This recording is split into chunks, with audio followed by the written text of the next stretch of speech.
right, welcome back once again, everybody. I'm Don Seifrit. It's the Dr. Tree Fruit and Don podcast. I'm here with Dr. Kari Peter. Say hi, Kari. Hi there.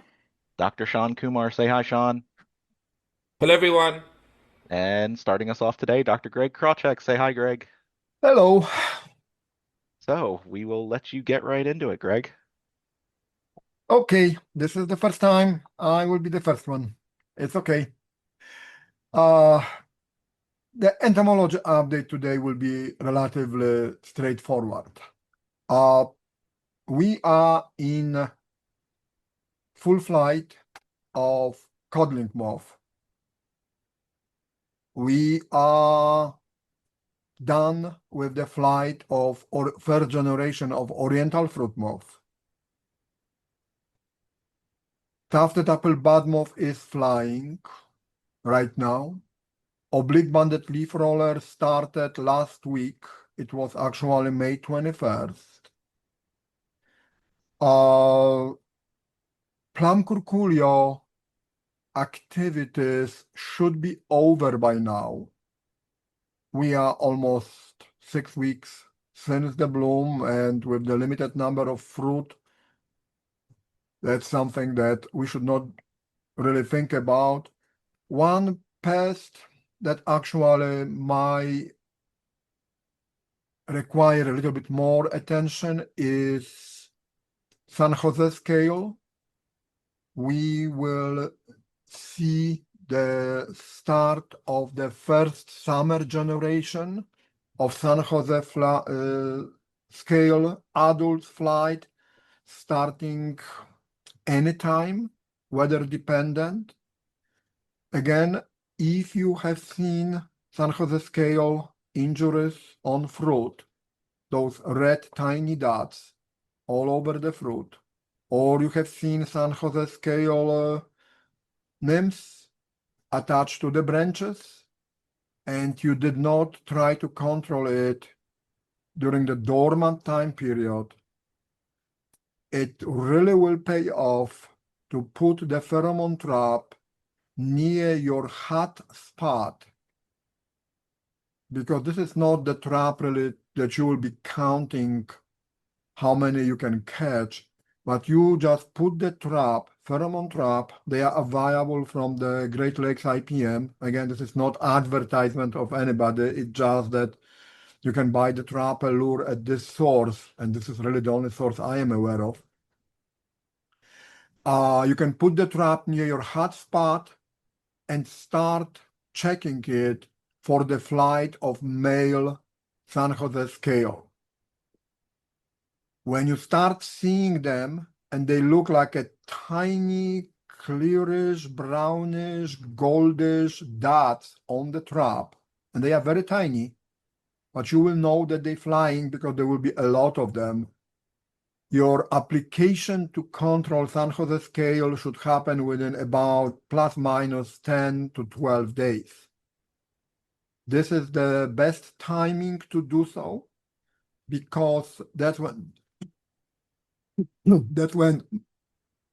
they will really start moving. They are actively feeding, and that's when those esteem movento are the most effective. So, and this usually happens in the first 2 weeks of June, and we are almost there. So that's why I'm saying this is the one to really pay attention to. Going back to the codling moth, we have this situation again this year when, because of the weather, because of relatively low temperature, colder weather in May, we are more than a month since petal fall. And again, I'm saying this assuming that people will control codling moth if they have fruit on trees. And I understand this might not be the case for everyone. But the point is, we are at about 400-degree days, plus minus at the moment. We're supposed to control codling moth at least until 500, 550, when about 60% of the eggs for this generation supposed to hatch. With the temperatures we have, we are accumulating about 10 to 15 degree days per day. So sometime next week, Wednesday, June 2nd, 3rd, 4th, will be the time to do the second application to control codling moth. The products, there is nothing new. If you want to, you can use Zivalgo, although this is not really the best product. I still believe, and all our data shows it, that still any diamide or delegate or granulosis virus, codling moth granulosis virus, as is in the Sidex, Madex, Virosoft, those are the most effective products. If you need to control something else in addition to codling moth or leaf rollers, then Zivalgo might be a good option. But I really can't think about any other insect that might need to be controlled right now in the orchard, other than codling moth, maybe tufted. Aphid will start showing up, but that's a different story. Anyway, if you have fruit and you want those fruit not to be wormy very soon, you need to control codling moth. The time for controlling codling moth depends when you did last spray, but according to the models, we should be at about 50-60% egg hatch mid next week. And that's the time to spray. Application of diamide or delegate will give you at least 2 weeks residual. If you have traps and 2 weeks after the spray, you still see adults flying, then you might need another application. In the last 4 or 5 years, we needed at least 3 applications of effective insecticide to control third generation codling moth. Oriental fruit moth will not be controlled right now. Doesn't matter what you do. The eggs, basically all the eggs already hatch. The larvae, they are in the growing shoots. Fruit, if you have fruit, in the growing terminals. And doesn't matter what you spray, they cannot be killed. So that's a big thing right now. Soon, we should start seeing spirea aphids on the trees. You might start seeing the woolly apple aphids. That is a few weeks before Japanese beetle will show up. We can talk about those, as the time comes for it. But right now, again, the most important is codling moth, and get ready for San Jose scale if you think you need to control it. So that's really all entomology update I have for this week. Any question, Dan, that you can think about, or we are good with this? No, that was extremely straightforward. Thanks, Greg. Okay, thank you. Yeah, sure thing. All right, Sean, you'll go next. So, just wanted to give a short horticultural update. We had some really warm weather a couple of weeks ago, and then we cooled down a little bit, and then it's getting to the 70s this week, and next week we're going to see some warmer weather as well. So most likely the end of May, June drop that you're going to see is most likely to happen quicker when you have these sorts of warm weather. So by the end of next week, I think you'll have a clear idea of what's fallen off, what hasn't fallen off. I think it's a safe deadline to assume, especially for the southern part of the state. For the central and northern part of the state, it could still take a week more to sort of see some of those, see the effects of May-June drop. I mean, we call it June drop, but in Pennsylvania, for the most part, I've seen June drop happen mostly towards the last week of May. And so, end of next week, maybe going into the first week of June, you'll have a really good idea of what you have left on the tree and how much hand thinning you might need to do to sort of get your trees,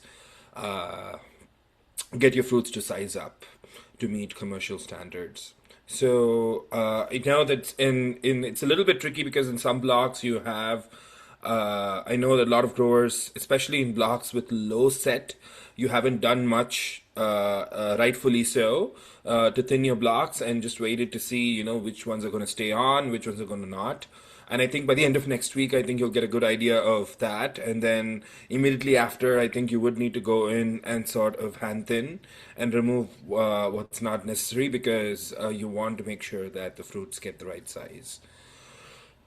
Now, moving on to Honeycrisp specifically, Honeycrisp has a lot of issues, especially with a low crop load. We know that, and multiple blocks around the state that do have Honeycrisp have a crop load on the lower side, where they are generally more prone to getting bitter pit, if not at harvest at storage. So, based on research that was done by Chase Griffith and Todd Einhorn at Michigan State.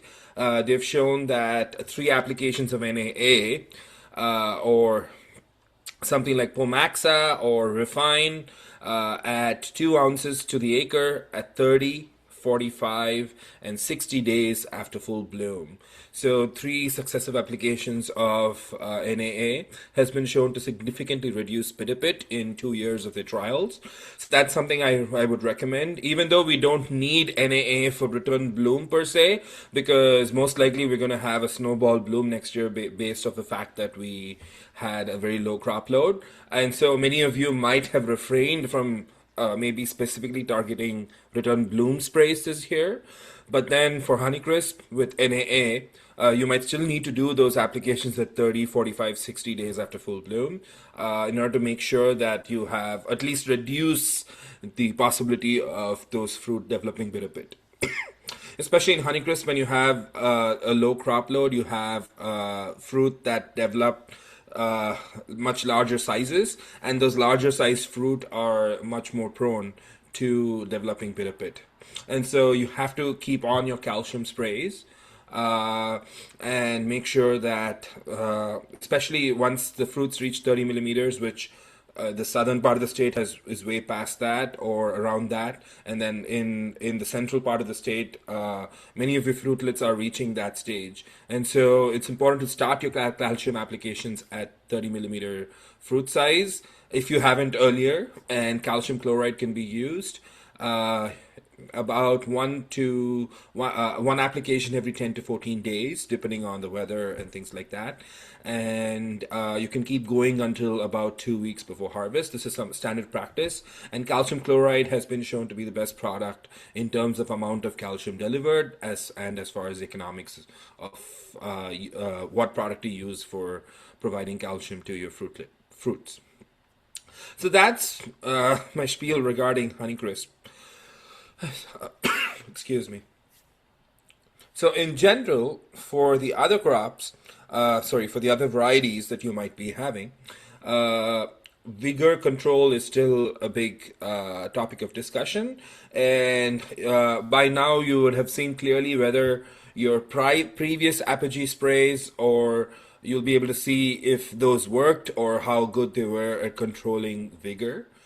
And if you think that a particular medium vigorous or very vigorous block requires control of the growth, then you could go in with another prohexaran calcium application. You can go in with the 12 ounces rate, the high rate. And so Apogee, Kudos, those are the brand names, but any product of prohexaran calcium you can use for controlling vigor. And I know a few folks asked about root pruning.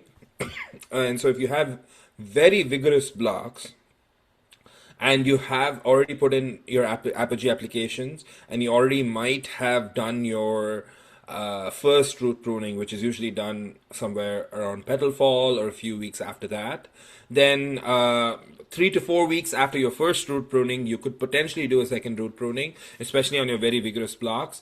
And so that's something to consider as well. If root pruning is something that you have some experience with, if you've done the past few years, especially in blocks where you need to control that vigor for this year. So that's some ways in which you can control the vigor of your blocks that you're not cropping. And the last point that I want to talk about was irrigation. So far, at least in my part of the state, in central Pennsylvania, we have been getting enough uh, water for tree sustenance. And so I have basically switched off the irrigation on my blocks, especially in the blocks where we don't have a crop or we have very low crop, because, and this is especially so for Honeycrisp, that we don't need the irrigation unless there is need for, there's really, we have a drought type situation, we don't have water coming in for the whole week or things like that. Otherwise, with the rainfall that we've been getting once or twice a week, I think that the trees are able to get the sustenance irrigation that is required. The only caveat for this is to be careful about irrigation when you have the flower initiation that's happening for the next year. So for Honeycrisp, that's 30 days after full bloom. So in most orchards in southern Adams County, the flower initiation for Honeycrisp is most likely already started or already completed based on your location. And in central Pennsylvania, that's happening right now. And so, in during this period, it is important to make sure that the trees don't face any additional stress. So during this time, it's okay to irrigate and keep watering. That too, not too much, but just to make sure that the trees are not stressed. And then after that, I think it's very prudent to reduce your irrigation, especially for Honeycrisp, or stop it entirely, especially the last 7-8 weeks of growth, because you don't want to take in more potassium through the irrigation water. And for your other varieties, I think again it's for your high or for your high value varieties that you have irrigated. It's really important to think about stopping irrigation for the season if you don't have a crop, because as long as you have sustenance rainfall that we are getting, at least so far we have gotten, then there's no need to irrigate those blocks. And wait until you really see drought like situation maybe where you need to give the trees some sustenance irrigation, and then you can go in and irrigate. But otherwise you can really cut back or cut down on the irrigation that you provide. For Honeycrisp, that flower initiation is between 30 to 45 days. And then for Fuji, it is around 45 to 60 days after full bloom. And then for Gala, it is more sometime in August in our conditions, 100 days after full bloom.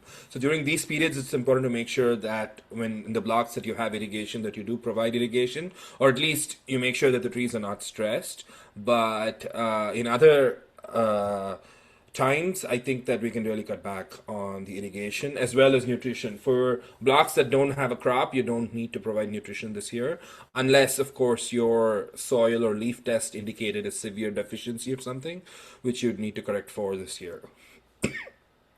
Excuse me. For stone fruit, I think that depending on the practices that you follow, most growers hand thin the crop, and so in peaches. And so next year, we because of the low set to no set this year, we're going to be experiencing a snowball bloom next year for peaches as well. And it's important that at that time they do have the nutrition that they need for proper growth. So it's still good to sort of fertilize your peaches, your stone fruit, to about 30% of the levels that you would normally, even if you don't have a crop, to make sure that it is not the nutrition next year is not reduced for the growing flowers and fruitlets.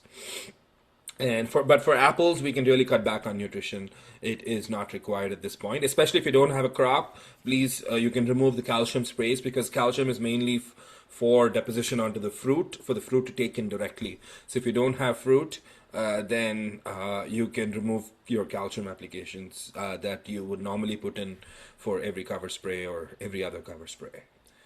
So that's that for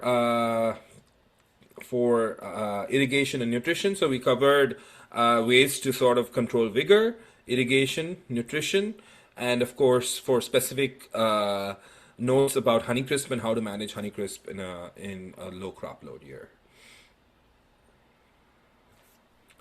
Sounds That's good. it from me. Thanks. Yeah, awesome. Thanks, Sean. Thanks, Don. Kari. Okay, so it's been an interesting I don't know when we spoke, like last 2 weeks. Last Monday, Tuesday, or actually like Sunday to Tuesday, it was in the upper 80s and mid 90s. And then we've done a drastic like 30 to 40 degree swing, temperature swing. So it's been kind of, again, whiplash. The whiplash of the season continues. But I will say now that we're moderating in temperatures and kind of sticking to the upper 70s, low 80s, and with rain in the forecast, we are in ripe time for diseases. So good news is that apple scab and rust are over. So they were over probably 2 weeks ago as far as the primary infection period. So that's good. But we're still kind of in the middle of Marsanina blotch. That'll go probably about mid-June. So you still have to be on high alert for Marsanina blotch. And for those with fruit, you need to be thinking about bitter rot. And so I believe we've had 3 pretty good infection periods for bitter rot already. So May 20th, May 25th, and May 27th all sort of met the criteria of temperatures up in the upper 70s, low 80s, and there was at least 12 hours of leaf wetness. As I wrote this in an update that went out yesterday, and I've been telling people, and I'll say it again, check your spray records. This was I think, the first initiation for bitter rot this year for those who still have fruit on their trees. So see how well your trees were covered.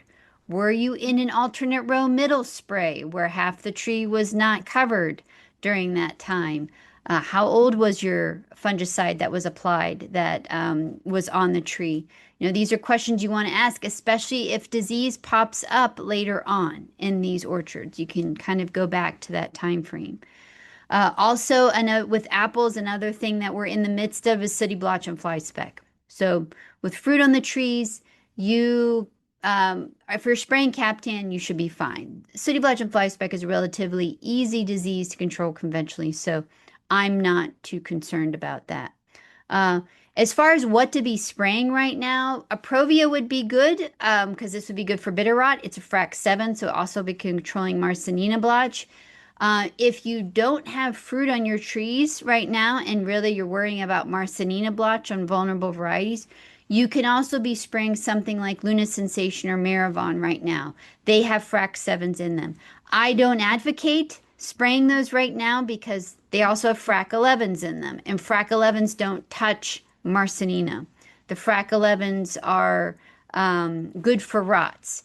And I typically want to see those later in the season. But, it's your choice as far as how you want to spray it. But just be mindful that the FRAC, you could be spraying Luna Sensation or Maravon right now.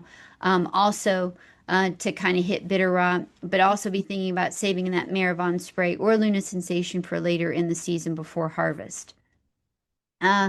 So for folks who don't have fruit on their trees, I've had some conversations over the last month, especially during the spring meetings, about the efficacy of spraying broad spectrums only throughout the season if you have little to no crop, and the efficacy of said broad spectrum. And so a couple of things I want to remind people when they're using a broad spectrum fungicide. Remember, this is topical only. It's not going to be penetrating the leaf tissue like your single mode of action FRAC groups, like your 3, 7s, 9s, 11s. So if you're you should be probably at the end of maxing out your Mancozeb right now. And you can be switching to Captan. You also have the use of micronized sulfur. And so for these products to be effective throughout the summer, there's a couple things you need to be thinking about. First, if you're using alternate row middle sprays, keep those intervals short, especially if we have frequent rain events, just like we had over this last week, because I believe it started raining like on Wednesday and it really didn't stop until Tuesday. So you need to keep those intervals short and just be mindful of the fact is the longer the spray interval, the longer that other side doesn't have fungicide, and it's going to be naked and vulnerable to possibly getting infection. So keep that in mind when using alternate row middle sprays and these broad spectrum fungicides. You might see the limits. Actually, you would probably see the limits with any fungicide that's used. At the time of rainfall or the infection event, keep in mind how recent that application of the broad spectrum fungicide is. The more recent the application, the more effective it is. And also be mindful of how much new growth has been produced because the trees are growing. And if you aren't doing anything to slow down the growth, the trees are going to be growing fast and growing out of that fungicide spray. So that's something to be mindful of when you're doing alternate row middle sprays, especially on your apple trees. Just as a gentle reminder about your tart cherry trees, cherry leaf spot is still out there. And so make sure that you are regularly spraying your sour cherry trees. And then when we get to that post-harvest time frame in July, make sure you put on a post-harvest spray. Because again, the goal is to keep the leaves on the trees as long as possible. And that's our goal overall for this year on tree fruit trees that have little to no crop is keeping the leaves on the trees. That's our main goal right now. So we aren't stressing them out, that they're able to feed the tree to generate those flower buds for next year. And so something, just be mindful again, fungicide sprays on your sour cherry trees as well. Just to kind of circle back to bitter rot again for the folks who have fruit on their trees. So you need to be on high alert from bitter rot. Like you should be on high alert starting probably last week. And continuing moving forward. So when we have really warm temperatures in the upper 70s with extended wetness hours, this is great for bitter rot, especially when it's a multi-day rain event. Looking at the week coming up, it looks like it's going to be dry, but we've said that before. So that can always change. So be vigilant, keep an eye on the weather, and it might be a day-to-day thing because I feel like that's what it is right now when it comes to the weather is really you don't know what's going to happen until you're in the day itself. Moving forward, your rotation partners for managing bitter rot. And again, you want this on prior to the wedding event because that's when the fungicide is going to be most effective. You aren't going to get effective kickback activity post the rain event because of how this fungus functions. So be thinking about your frac 7s right now, like a Provia by itself. That's a 28-day PHI. Another product that has a long PHI is fluazinam, which is Orbis or Omega. This is a great product, especially if you're tank mixing with Captan. And then your frac 11s are going to be workhorses for you. So that's Cabrio and Flynn Extra, Luna Sensation, and Maravon. But as I mentioned at the beginning, be mindful of having a Maravon spray or Luna Sensation later in the season to sort of help give that post-harvest protection. Other products you could think about using are Topsin or thiophanate methyl, a generic that is like that, which is FRAC Group 1, or Fontellus, which is also FRAC Group 7. Fontellus used at 20 fluid ounces per acre. There was a supplemental label that went on a couple years ago, or that was basically came out. And by themselves, but when you tank mix it with Captan, it gives a little more oomph. Fontellus has a longer PHI, so just be mindful of when you use that. But again, it's another frac 7, so you got to be juggling your frac 7s. You, by the label, you're allowed 4 applications of the frac 7s per season per year. So just be mindful of how many frac 7s you are applying. As far as additional products, you could add a little more oomph. So there are your potassium phosphite products that have shown some promise, but you need to be careful about these products. So I'm talking about Rampart, Reveal, those of the likes of those similar products. But be mindful these have potassium in them. So if you're worried about your potassium calcium balance, like in Honeycrisp, you may not want to use these products because it might mess up your calcium balance, which may increase bitter pits. So just be mindful of where you would use these products. In my research, I've noticed that even in a light to moderate bitter rot year, these products, when used, seems to limit the amount of bitter rot that shows up in storage. So that's where my research has shown the efficacy of this. Hasn't been so much during the season, or it has been not statistically significant, but I have seen statistical significance for the post-harvest incidents. As far as organic options, this is really tough because by themselves, we've yet to find a good organic product or products that are good for suppressing bitter rot. So if you are going to use something, you've got your biologicals like Serenade ASO or Serenade Opti, double nickel. Then you've got your OSO, which is then it's that is a salt. Oh my gosh, it completely has left my mind as far as the name of that salt. But OSO or I'm sorry, there's another one I'm thinking about, PhD, and then there's another product. But 5% SC OSO is also another organic option.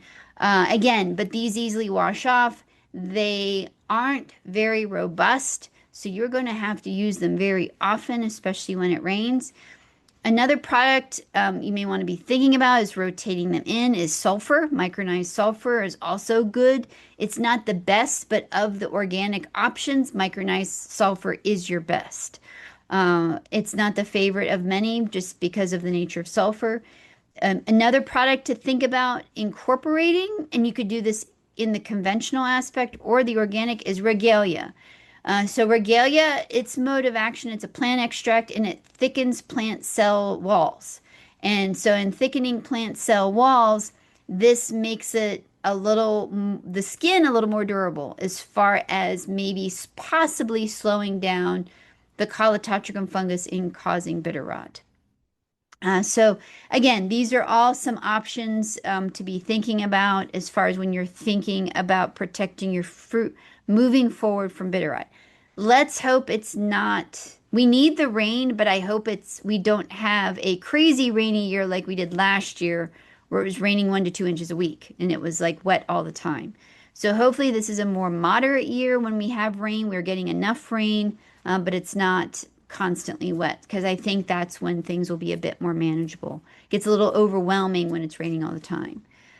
So as far as for your peaches, for those, even if you don't have peaches or nectarines, bacterial spot is still something you should be thinking about. This last week has been pretty good for back spot, especially the last few days.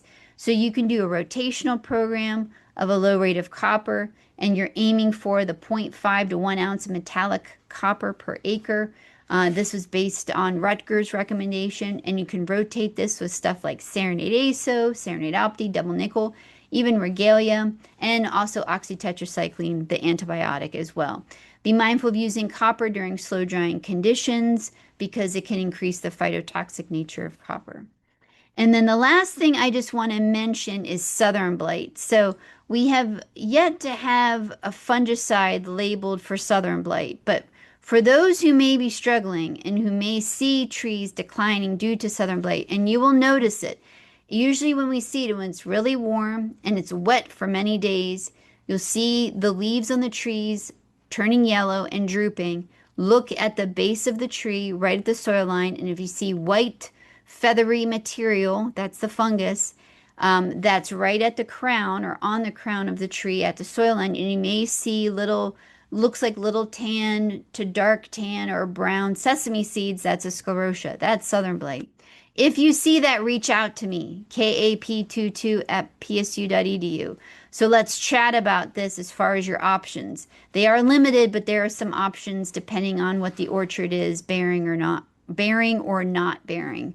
But if you need advice for that, just reach out to me. This is definitely in Adams County, so for our Adams County listeners, you will definitely want to keep an eye out, especially for those who may have a history of southern blight at their location. Seems to be very sporadic. It's here at Freck. We struggle with it at Freck. So I would say you might be seeing issues, especially with this stretch of rain that we had over the last week and the last few days.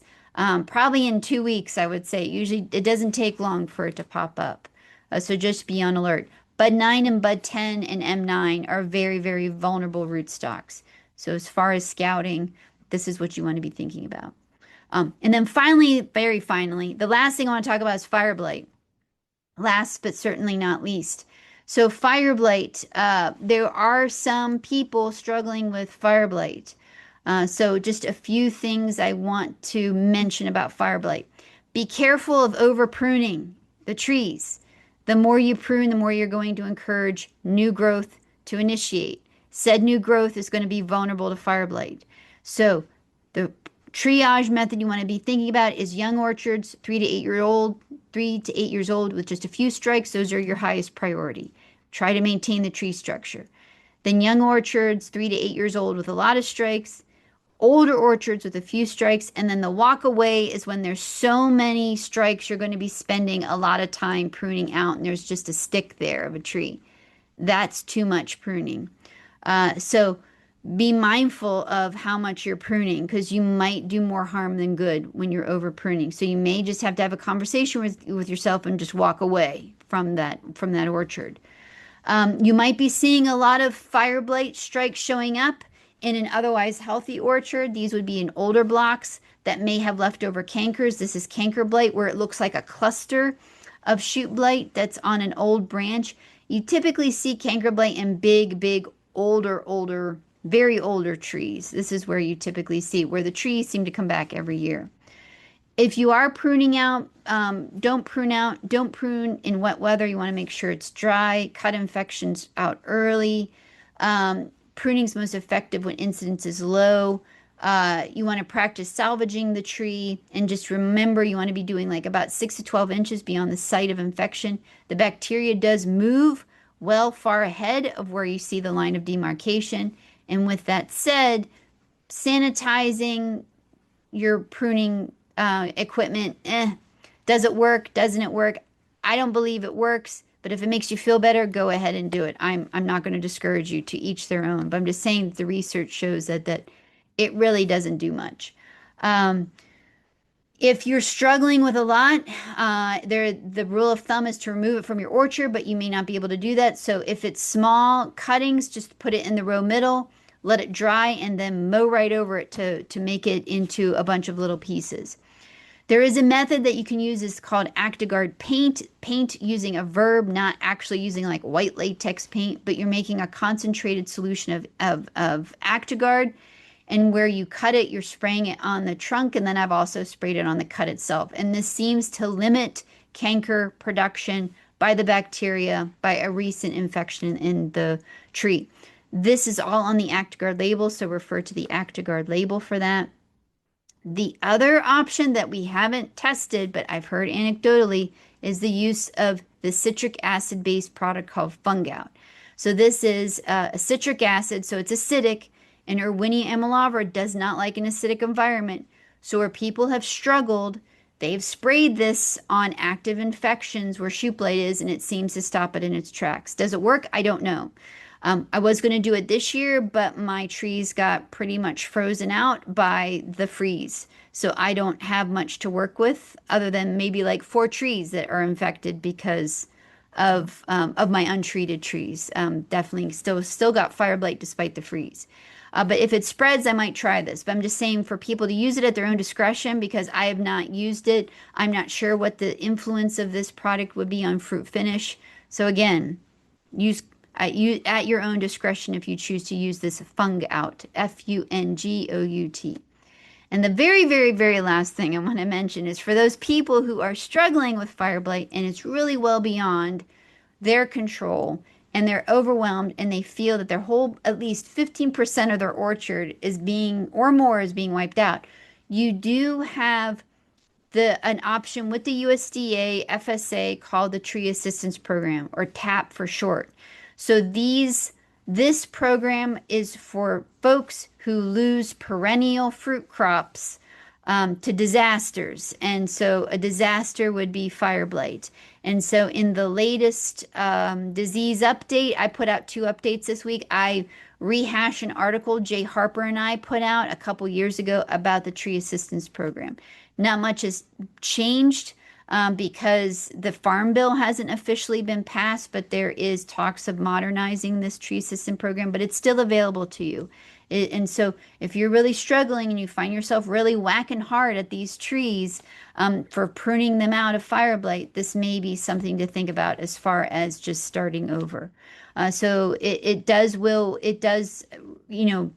reimburse you up to a point, but there is a period of time that you can make a claim, and it's like 90 days from the time of the event. So the sooner you get your paperwork in and let FSA know, the better off you are. So if you are one of these individuals that this resonates with fire blight, now is a time to contact FSA.